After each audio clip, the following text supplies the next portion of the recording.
Hello అందరికీ welcome back to my channel Revathi Balu 1523. నా videos ఎవరైనా కొత్త వాళ్ళు చూస్తున్నట్టయితే నా ఛానల్ని సబ్స్క్రైబ్ చేసుకోండి. నోటిఫికేషన్ ఆన్ చేసుకుంటే వెంటనే నేను ఏ వీడియో అప్లోడ్ చేసినా అందరికంటే ముందు మీరే చూసేయచ్చు. ఆల్రెడీ నేను ప్రీవియస్ వీడియోలో మా బైక్ హైవే మధ్యలో ఆగిపోయిందని అయితే చెప్పాను. మేము యూజువల్గా బెంగళూరు టు గుత్తి అయితే లాంగ్ జర్నీ బైక్ జర్నీ అయితే చేస్తూ ఉంటాము. తెలియని వాళ్ళకైతే చెప్తున్నా. ఇంకా వీడియోలోకి వెళ్ళేకి ముందు ఇంకా ప్రీవియస్ వీడియోలో బైక్ ఉన్నట్టుండి ఎలా ఆగిపోయింది ఏంటి మేము ఎంత కష్టపడ్డాము హైవేలో నేను మా వారు అవన్నీ ప్రీవియస్ వీడియోలో హాఫ్ వరకు ఎక్స్ప్లెయిన్ చేశాను. ఇంకా ఇదేమో సెకండ్ పార్ట్. ఎవరో అన్నోన్ పర్సన్స్ మాకు హెల్ప్ చేస్తారని అస్సలు ఎక్స్పెక్ట్ చేయలేదు. అది కూడా హైవేలో. మీకు యూజువల్గా హైవేలో ట్రావెల్ చేసిన వాళ్ళకి తెలిసే ఉంటుంది హైవేలో ఎంత కష్టం, ఎవరిని నమ్మాలి ఎవరిని నమ్మాలో ఎవరు నమ్మకూడదో ఇవేవి తెలియదు. అలాంటివి అన్నోన్ పర్సన్ ఎవరో మాకు హెల్ప్ చేశారు. అండ్ అలాగే నేను చెప్పాను ఒక్కొక్కసారి దేవుడు ఉన్నాడు అనడానికి మనకి కొన్ని రీజన్స్ వల్ల అనిపిస్తుంది అని. ఏది ఏమైనా హైవేలో మా వారు తీసుకున్న టెన్షన్ అంతింత కాదు.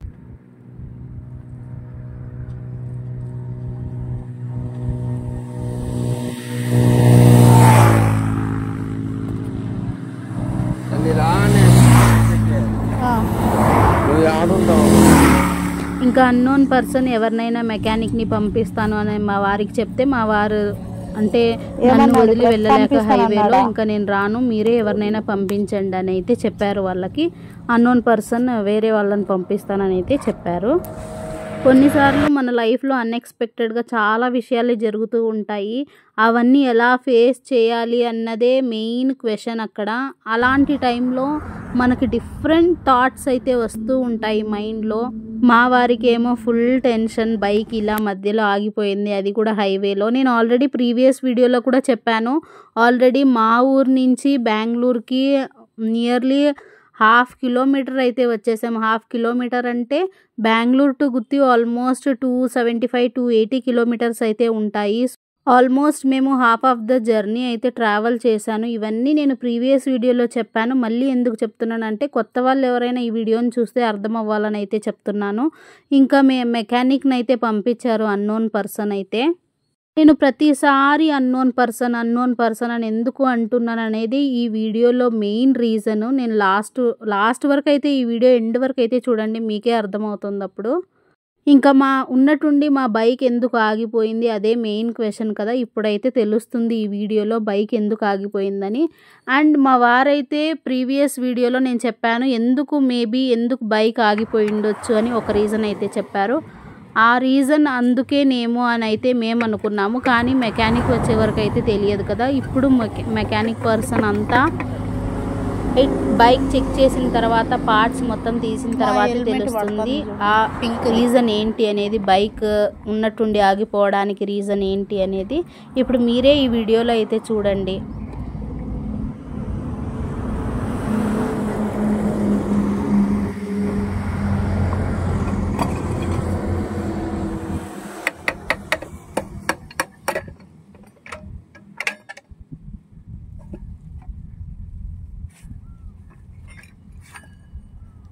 అదేనామా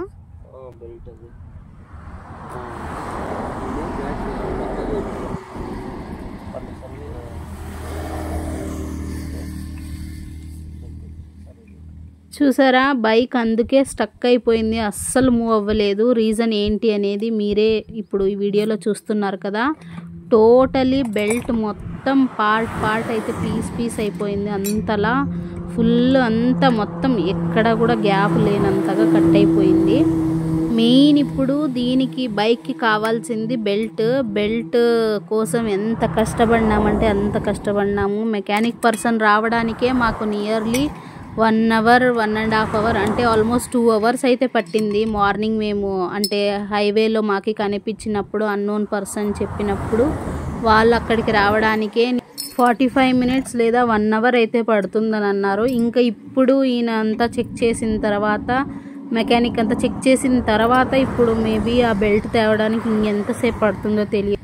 కానీ ఇక్కడ బైక్ ఉన్న బెల్ట్ ఒక్కటే కట్ అయింది అని అనుకున్నాము. కానీ ఇంకొకటి తలనొప్పి కూడా వచ్చేసింది మాకి. బైక్ ఉన్న రోలర్స్ కూడా పూర్తిగా అవి వెళ్ళిపోయినాయని అయితే చెప్పినారు. సో అందుకు రోలర్స్ అయితే చేంజ్ చేయాలి అని చెప్పినారు. రోలర్స్ ఏమో మీరు ఊరు వెళ్ళిన తర్వాత అంటే బెంగళూరుకి రీచ్ అయిన తర్వాత అక్కడ అయితే చేంజ్ చేయించుకోండి. ఇప్పుడైతే కుదరదు రోలర్స్ చేంజ్ చేయడానికి, అది ఇక్కడ కూడా దొరకదు, షోరూమ్స్లలో అయితే దొరుకుతుంది అని అన్నారు. సో అందుకు ఇంకా మేము ప్రస్తుతానికి ఇదైతే రెడీ చేసి ఇవ్వండి అంటే ఇంకా చైన్ ఒకటి, బెల్ట్ ఒకటి తీసుకొని రావడానికి అయితే ఇప్పుడు వాళ్ళు వెళ్తారు. హైవేలో నిజంగా ఇలాంటి ఒక సిచ్యువేషన్ మేము ఒక 3-4 ఇయర్స్ నుంచి ట్రావెలింగ్ అయితే చేస్తున్నాం, కానీ ఎప్పుడు ఇటువంటి పరిస్థితి రాలేదు. అండ్ ఇలాంటి సిచ్యువేషన్ రావడానికి ఒక రీజన్ కూడా ఉంది, అది నేను ముందు వీడియోలో వెళ్తూ చెప్తాను. చాలా అంటే చాలా బాధ అనిపించింది ఇలా జరిగినప్పుడు. అంటే హైవేలో ఉన్నప్పుడు ఇలాంటివి జరగటం అసలు రేర్ అన్నమాట ఎవరికైనా కూడా. మాకు జరిగింది ఇలాగా. ఏం చేస్తాం, రోలర్స్ అయితే ఊరికి వెళ్ళిన తర్వాత అంటే బెంగళూరుకి మేము రీచ్ అయిన తర్వాత ఇంకా ఆ రోజు రోలర్స్ అయితే చేంజ్ చేయించుకోవాలి. ఆ రోలర్స్ అలా అవ్వడం వల్ల అసలు విపరీతమైన సౌండ్, నేను వీడియో ఎండ్లో అయితే చూపిస్తాను, అది కూడా ఆ సౌండ్ ఎలా వస్తుంది ఏంటి అదంతా మీకు వినిపిస్తాను, అది కూడా చూడండి మీరు. ఎంత వర్స్ట్గా వస్తుంది సౌండ్ రోలర్స్లో పాడవ్వడం వల్ల. కానీ ఏం చేస్తాం, టైం మనకు అనుకూలంగా ఉండాలి కదా, ఒక్కొక్కసారి ఇలాంటివి కూడా ఫేస్ చేయాల్సి వస్తుంది లైఫ్లో. ఇంకా వీళ్ళైతే ఇప్పుడు బెల్ట్ అయితే తేవడానికి వెళ్తారు, అది కూడా వీళ్ళ దగ్గర లేదంట, వీళ్ళు కూడా వేరే వాళ్ళ దగ్గర నుంచి పర్చేస్ చేసుకొని అయితే రావాలి. సో అందుకు ఈయన ఇప్పుడు వెళ్తానన్నారు. అండ్ ఈయన ఇప్పుడు మాకు ఆల్మోస్ట్ వాళ్ళు అక్కడి నుంచి రావడానికి నేను చెప్పాను కదా 1 అవర్ అయితే పడుతుందని, ఇప్పుడు మళ్ళీ వెళ్తారు. ఇప్పుడు 9 o'clock ఏమో టైం అవుతూ వస్తుంది. సో ఇప్పుడు ఆయన వెళ్ళి మళ్ళీ 1 అవర్ 1.5 అవర్ అయితే చెప్పారు. మీరు కూడా ఇప్పుడు వినండి వాళ్ళ మాటల్లోనే.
సరే ఉన్నాయి కదా దానికి వస్తుందా?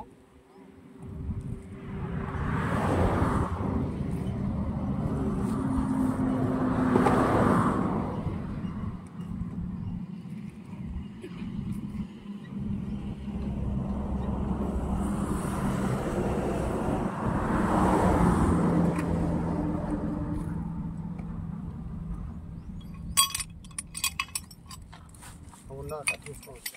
సరే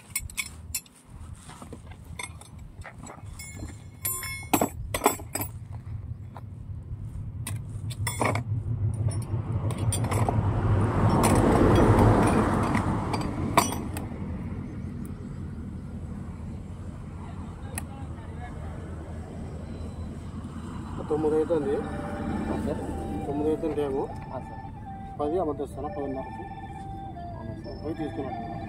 ఇంకా మెకానిక్ పర్సన్ అయితే ఇంకా 1 అవర్ అవుతుంది నేను రావటానికి. సో అందుకు పోయి బెల్ట్ తీసుకొని వస్తాను అని అయితే చెప్పారు. ఇంకా ఆయన అయితే బయలుదేరుతున్నారు బెల్ట్ తీసుకొని రావడానికి.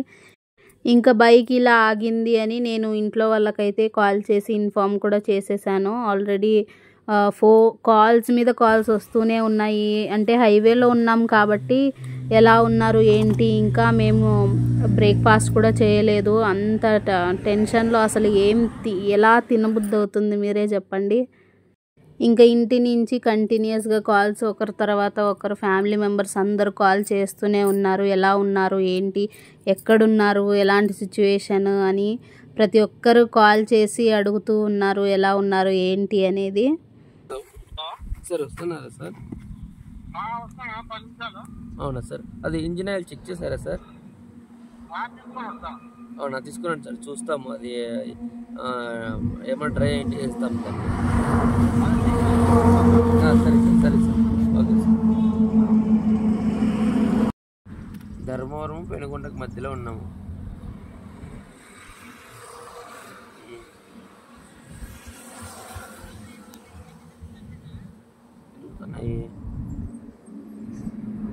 హైవేలో ఉన్నాము. ఏం లేవు. ఇంకా 1 అవర్ తర్వాత మెకానిక్ పర్సన్ అయితే వచ్చారు. మెకానిక్ పర్సన్ వచ్చి ఆ బెల్ట్ అంతా చేంజ్ చేస్తారు. ఇప్పుడైతే కొత్త బెల్ట్ అయితే తీసుకొని వచ్చినారు. ఇక్కడే మెయిన్ ట్విస్ట్ అయితే ఉంది. మెయిన్ ట్విస్ట్ అని ఎందుకు చెప్తున్నాను, కొత్త బెల్ట్ అని అంటున్నాను, ఇవన్నీ నేను ముందు వెళ్తూ చెప్తాను రండి.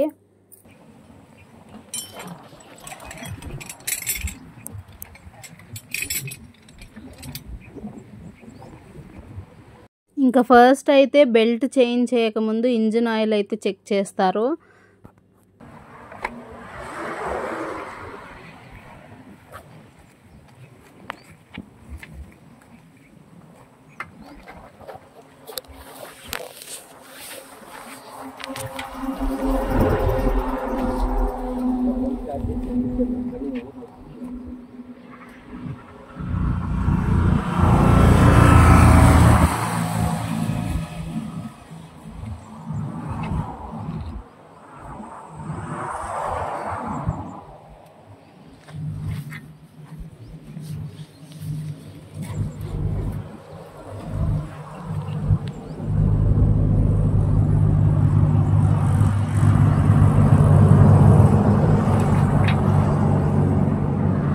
ఇంకా ఇంజిన్ ఆయిల్ చెక్ చేసిన తర్వాత ఆయిల్ కూడా చేంజ్ చేయాల్సి వస్తుందని అయితే అన్నారు. సో అందుకు ఫస్ట్ బెల్ట్ వేసిన తర్వాత ఇంకా ఇంజిన్ ఆయిల్ అయితే చేంజ్ చేద్దామని అయితే అనుకున్నారు.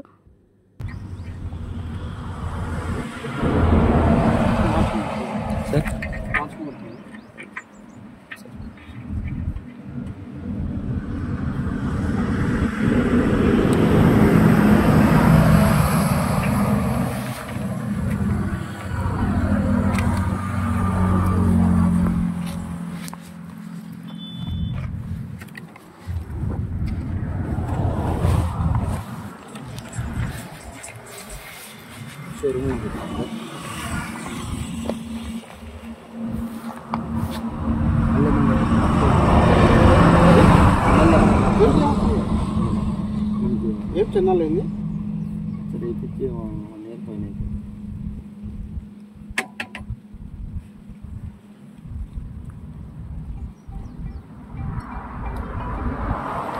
మరి ఎన్నాళ్ళకి మార్చాలి?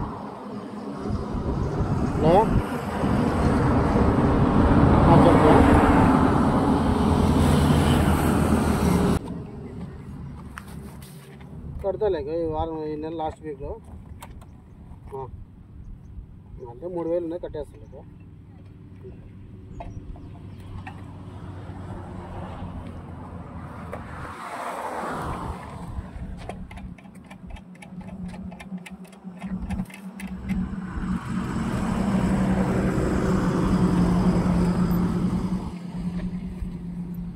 ఇది టీవీఎస్ కంపెనీ.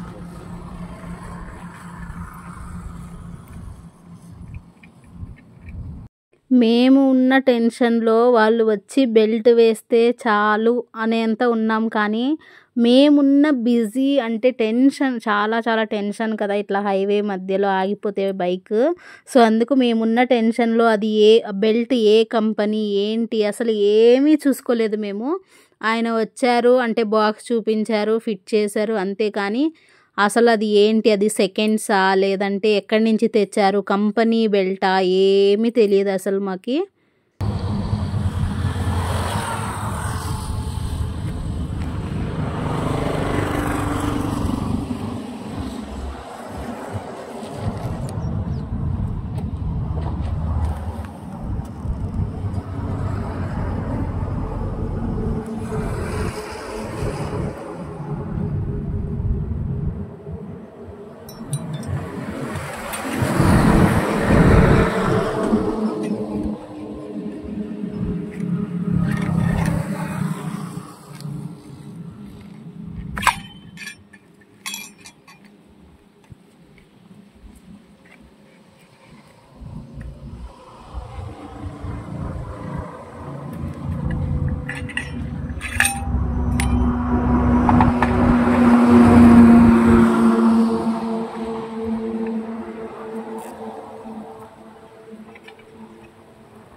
చూస్తున్నారు కదా, ఇంకా వాళ్ళు తెచ్చిన బెల్ట్ని అయితే ఇంకా ఫిట్ చేసేస్తున్నారు.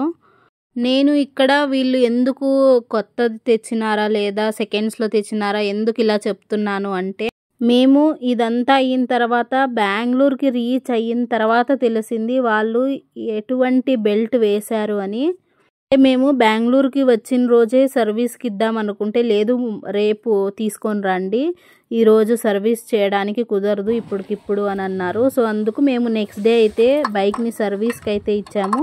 సర్వీస్కి ఇచ్చినప్పుడు తెలిసింది వాళ్ళు వేసిన బెల్ట్ సెకండ్స్లో అని. మాకు సర్వీస్కి ఇచ్చినప్పుడే తెలిసింది. కానీ వాళ్ళు తెచ్చిన బాక్స్ మొత్తము అసలు న్యూ ప్యాకింగ్ ఉండే. మేము అవంతా అంత డీప్గా చెక్ చేయలేదు మేమున్న టెన్షన్లో. ఇంకా వీళ్ళైతే సెకండ్స్లో అయితే తీసుకొని వచ్చినారు. కానీ మా దగ్గర అయితే కొత్తదని అయితే చెప్పారు. మేమున్న టెన్షన్కి మేము అవి ఏవి చెక్ చేసుకోలేదు. కనీసం బెల్ట్ కూడా ఎలా ఉంది ఏంటి అవి ఏవి చూడలేదు. బాక్స్ పైన ప్యాకింగ్ మాత్రం చూసామంతే. అది కూడా నేను చూశాను, మా వారు అక్కడ వాళ్ళ దగ్గర చూస్తూ బిజీగా ఉన్నారు.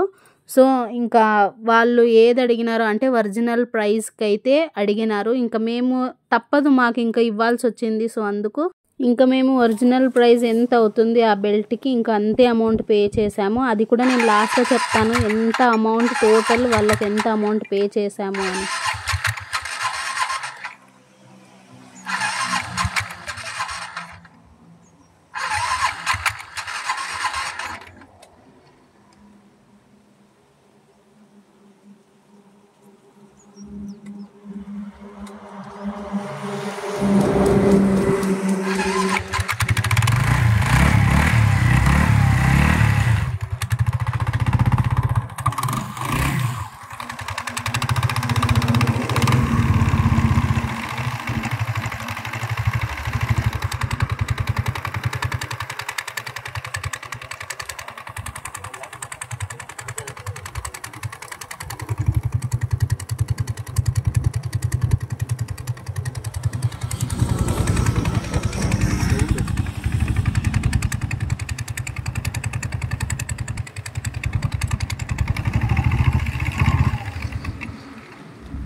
వస్తాయి రోలర్లో అవి చేంజ్ అయిపోతుంది.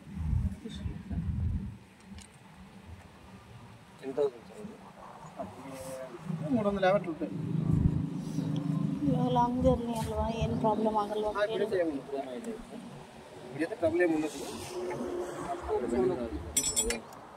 ఇక్కడే ఉండేది ఢిల్లీకని వచ్చి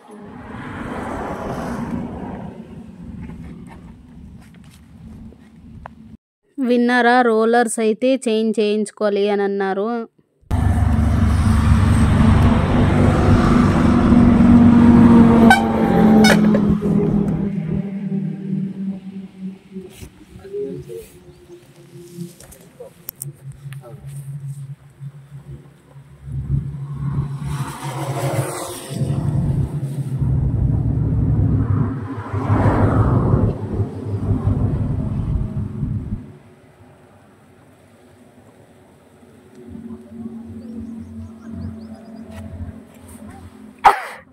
ఏం సార్ రోలర్ ఇది టక్కిన సౌండ్ వస్తుంది, ఆ సౌండ్ పోతుంది దీంట్లో లోపల. దీంట్లో ఉంటాయి లోపల అది బెల్ట్ ఇది మళ్ళీ ఇప్పుడు చేంజ్ ఈ బెల్ట్ వచ్చి మళ్ళీ 25,000 కిలోమీటర్లకి నడుస్తుంది. మామూలుగా కంపెనీ ప్రకారం అయితే అప్పుడు మార్చుకోవాలా 25,000కి. మామూలుగా అయితే కస్టమర్లు మార్చగలరా, ఇట్లా కట్ అయినప్పుడే మార్చేది. మామూలుగా అయితే 25,000 మార్చుకోవాలా కంపెనీ రూల్స్ ప్రకారం పోతే. మామూలు లాస్ట్ టైం ఇదే సార్, ఇక్కడ ఏమో సౌండ్ వస్తుందంటే వాళ్ళు బెల్ట్ సౌండ్ అని చెప్పారు. బెల్ట్ సౌండ్ అని చెప్పేసి నేను పెద్ద బెల్ట్ అంతా చేంజ్ చేయించింది. అప్పుడు రాకపోయినా అది వస్తూ ఉందా ఈ రౌండర్ మారుతుంది. దీంట్లో 6 వస్తాయి ముసుగు రౌండ్గా. ఇది ఎట్లుంది ఆ టైప్లో అలా వస్తాయి. ఆ రౌండర్ మాకు సెట్ అవుతుంది. ಕಟ್ಕಟ್ ಸೌಂಡ್ ಇವ್ರ ಹತ್ರ ಸರ್ವಿಸ್ ಇದೆಯಾ? ಗಾಡಿ ಸರ್ವಿಸ್ ಇದೆಯಾ? సార్ ఇప్పుడు మీ షాప్ దగ్గరే సార్? చిక్కమా అవునా, ఐటెం చిక్కెళ్ళదంట. మీ దగ్గర ఏమైనా చూపిద్దామని లేదు ఉంటే చేసి నువ్వు ఐటమ్ చిక్కవు.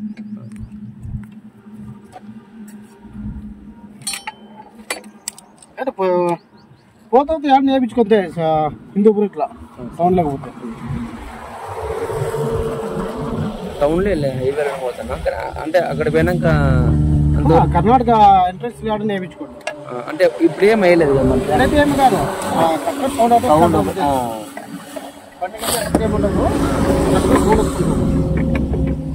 కర్ణాటక ఎంట్రెన్స్ వచ్చి బాగేపల్లి చిప్ప ఏరియాలో నేర్పించుకోండి.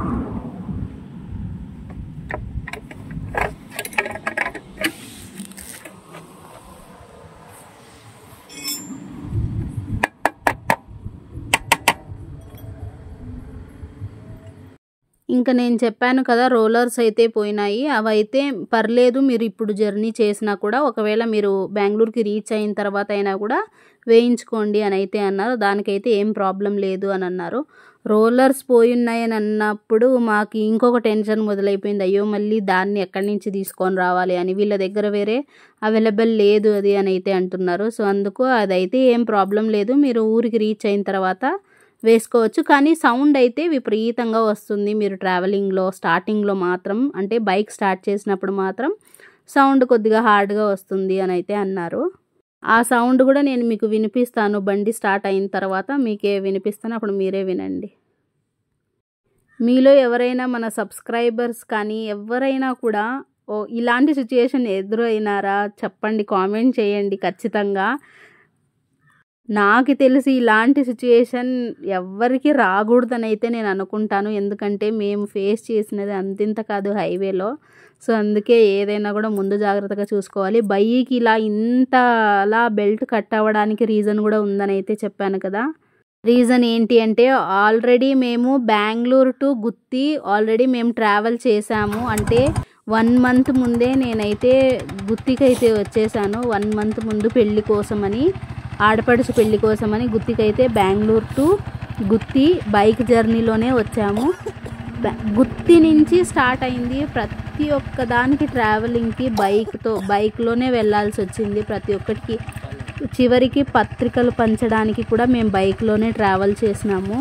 మా ఇంటి దేవుడైన శ్రీ లక్ష్మీ కంబగిరి స్వామికి అక్కడికి కూడా ట్రావెలింగ్, మరి అలాగే యాడికి పెద్దమ్మ దగ్గరికి ప్రతి ఒక్కటి అన్ని లాంగ్ కిలోమీటర్స్కి బైక్ జర్నీనే ఆల్మోస్ట్. మేము ఎక్కడ ఆటో క్యాబ్ ఇలాంటివి యూజ్ చేయలేదు, అన్నిటికీ బైక్లోనే ట్రావెల్ చేయటం వల్ల, అది కూడా హైవే అయితే ఇలాంటి సిచ్యుయేషన్ అయితే రాదని అయితే అనుకుంటున్నాం. ఎందుకంటే మేము ట్రావెల్ చేసింది ఊరి సైడ్ కాబట్టి రోడ్స్ అంతగా బాగాలేవు.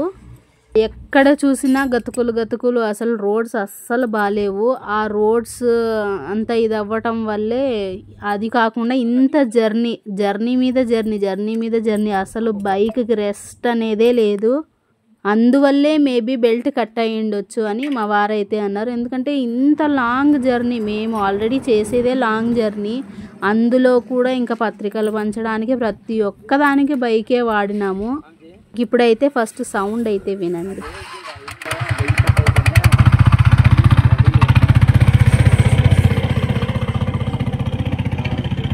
నాకేమో ఈ సౌండ్ ఎలా వినిపిస్తుందంటే ఏదో ట్రాక్టర్ సౌండ్ వస్తుంది కదా అలా వినిపిస్తుంది, సేమ్ అలానే.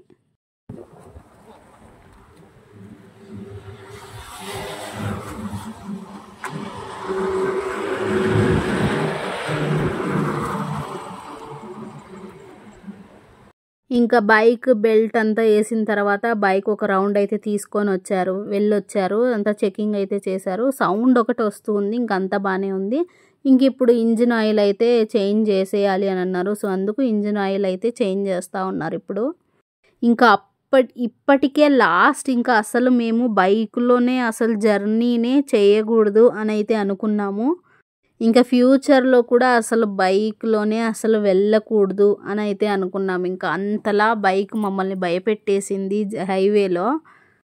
ఎక్కడికి చూడు అసలు బైకే వాడేవాళ్ళము. అసలు ఆటోలో ట్రావెల్ చేసేవాళ్ళమే కాదు. ప్రతి ఒక్క దానికి వేరే ఊర్లకు వెళ్ళాలన్నా కూడా బైక్‌లోనే వెళ్ళేవాళ్ళము.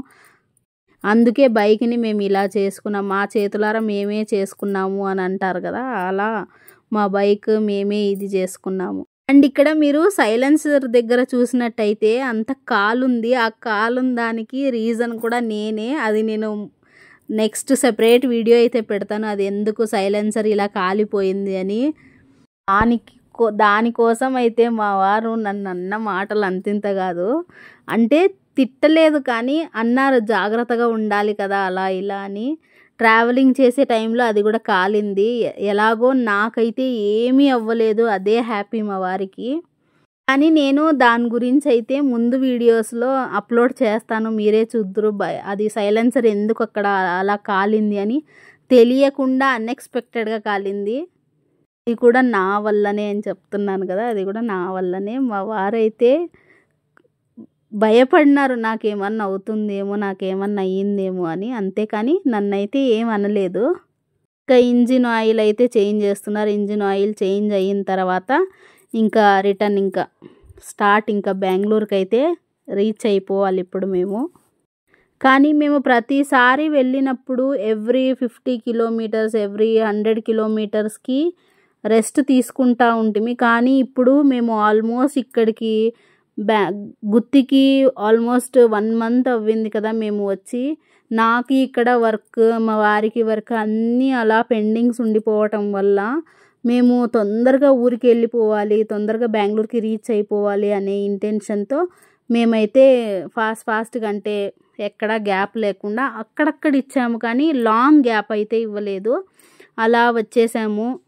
ఇంకా నేను చెప్పాను కదా పెళ్ళి కోసం వచ్చామని. ఇంకా మా ఆడపడుచు హస్బెండ్ కూడా మీరు ఎక్కడున్నారో చెప్పండి, నేను వస్తాను అక్కడికి అని అంటున్నారు. కానీ మేమైతే చాలా లాంగ్ డిస్టెన్స్లో ఉన్నాం కదా, వాళ్ళని రా అనటానికి కూడా మాకు కుదరదు. ఎందుకంటే చాలా లాంగ్ డిస్టెన్స్లో ఉన్నాం కాబట్టి.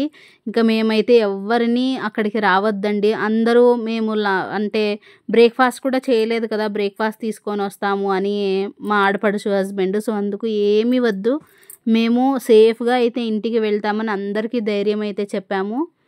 హైవే కదా, ఎవరికైనా టెన్షన్ అనేది ఉంటుంది ఫ్యామిలీ మెంబర్స్కి. మా అమ్మ నాన్న కూడా అయ్యో ఎందుకు ఇలా అయ్యింది, మీరు జాగ్రత్తగా చూసుకోవాలి కదా, ముందే అన్నీ చెక్ చేసుకోవాలి కదా, ఎందుకు ఇలా అని మా అమ్మ నాన్న కూడా చాలా టెన్షన్ పడ్డారు. మేము ఇంటికి సేఫ్గా వెళ్ళే వరకు మాకు కంటిన్యూస్గా 10 మినిట్స్కి ఒకసారి, హాఫ్ అన్ అవర్స్కి ఒకసారి కాల్స్ వస్తూనే ఉన్నాయి, ఎలా ఉన్నారు, ఏంటి, ఏం తిన్నారు అని. కానీ ఇక్కడున్న బిజీ టెన్షన్లో మేము అసలు ఏమీ తినలేదు. సేఫ్గా మేము ఇంటికి వెళ్తే చాలు అని అయితే అనుకుంటూ ఉన్నాము. ఇంకా ఇక్కడి నుంచి కర్ణాటక బార్డర్కి దగ్గరలో, అంటే ఆల్మోస్ట్ కర్ణాటక బార్డర్ రీచ్ అయిన తర్వాత ఇంటికి దగ్గరలో అయితే రెస్టారెంట్లో ఆగి ఇంకా అక్కడ ఆల్మోస్ట్ ఇంకా ఆఫ్టర్నూన్ అయిపోయింది. ఇంకా అక్కడ బ్రేక్ఫాస్ట్, లంచ్ ఏమీ తినలేదు కానీ బ్రేక్ఫాస్టే తిని ఇంకా బెంగళూరుకి అయితే సేఫ్గా రీచ్ అయిపోయాము.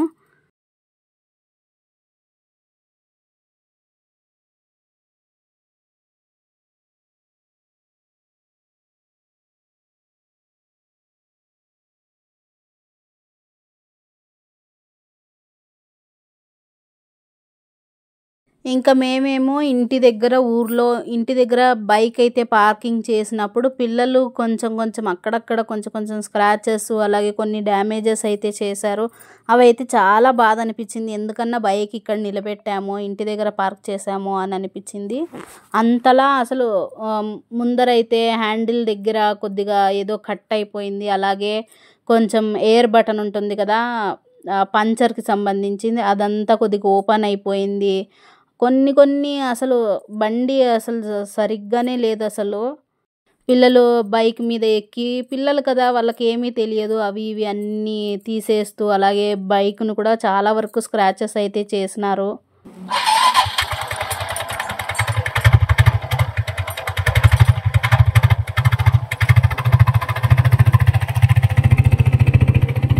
ఇంకా మా వారైతే బైక్ చెక్కింగ్ చేస్తూ ఉన్నారు. ఆ రోలర్స్ వల్లనే మెయిన్ ఆ సౌండ్ విపరీతంగా వస్తుంది. అది మనం బైక్ స్టార్ట్ చేసినప్పుడు ఒక్కటే ఒక 2-3 మినిట్స్ అలా వస్తుందంటే ఇంకా రన్నింగ్లో ఏం రాదు. ఇంకా ఇంతలా మా కోసం దగ్గరుండి కష్టపడిన మెకానిక్ పర్సన్కి నిజంగా చాలా చాలా పెద్ద థ్యాంక్స్. అసలు నేను ఈ వీడియో ద్వారా అయితే ఆయనకి పెద్ద థ్యాంక్స్ అయితే చెప్పాలనుకుంటున్నా. ఆయన సెకండ్స్ అయినా వేయని ఏదైనా వేయని మాకు టైంకి వచ్చి దగ్గరుండి అన్నీ చేసిచ్చారు కదా. ఇంత ఓపికగా ఎవరు చేసిస్తారు చెప్పండి, అది కూడా హైవేలో. అందుకే చాలా పెద్ద థ్యాంక్స్ ఆ అన్నకైతే నిజంగా. ఇంకా మొత్తం కలిపి ఆయన అయితే 1500 అని అయితే అడిగినారు. ఇంకా బిల్ ఏమో అయ్యింది 1500. ఇంకా మా వారు టోటల్గా 2000 అయితే, అంటే 500 ఎక్స్ట్రా అయితే వేసినారు. ఆయన దగ్గరుండి అన్నీ చేసి ఇచ్చినారు కదా. ఎమర్జెన్సీకి ఎవరు చేసిస్తారు చెప్పండి. ఎస్పెషలీ ఇవన్నీ ఒక ఎత్తు అయితే, మాకు అన్నోన్ పర్సన్ ఈ మెకానిక్ పర్సన్ని పంపించడమే పెద్ద థ్యాంక్స్. ఆ అన్నోన్ పర్సన్కి చెప్పాలి నిజంగా. అంటే ఈ వీడియో ఎండ్లో అది కూడా నేను ప్లే చేస్తాను. మా వారు ఎస్పెషలీ ఈ మెకానిక్ పర్సన్ వెళ్ళిన తర్వాత అన్నోన్ పర్సన్ నేను చెప్పాను కదా, ఆయనకు కూడా కాల్ చేసి చాలా పెద్ద థ్యాంక్స్ అని అయితే చెప్పినాము. నిజంగా ఒకవేళ ఆ అన్నోన్ పర్సనే మాకు తెలియకపోయింటే ఈయన మాకు పరిచయం అయ్యే వాళ్ళే కాదు. ఈయన వచ్చి ఇక్కడ మెకానిక్ వర్క్ బండికి ఏది ఉందో అవన్నీ చేసే వాళ్ళే కాదు. ఆ అన్నోన్ పర్సన్ వల్లే ఇవన్నీ జరిగినాయి. నేను ప్రీవియస్ వీడియోలో కూడా చెప్పాను అన్నోన్ పర్సన్ అని ఎందుకు అంటున్నాను అని.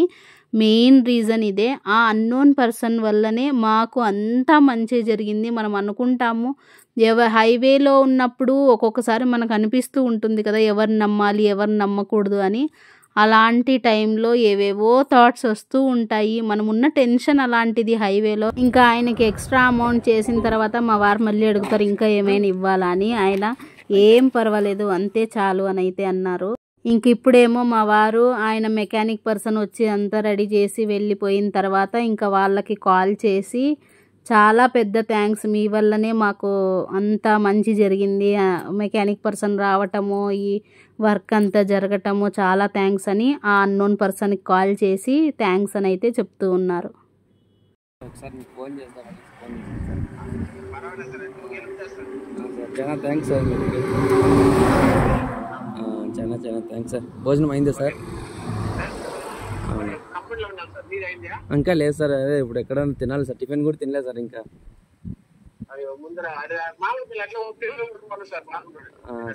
సార్ తినేస్తాం అట్లా లోపల పోయేసి తినేస్తాం సార్. చాలా థ్యాంక్స్ సార్. చాలా థ్యాంక్స్ సార్.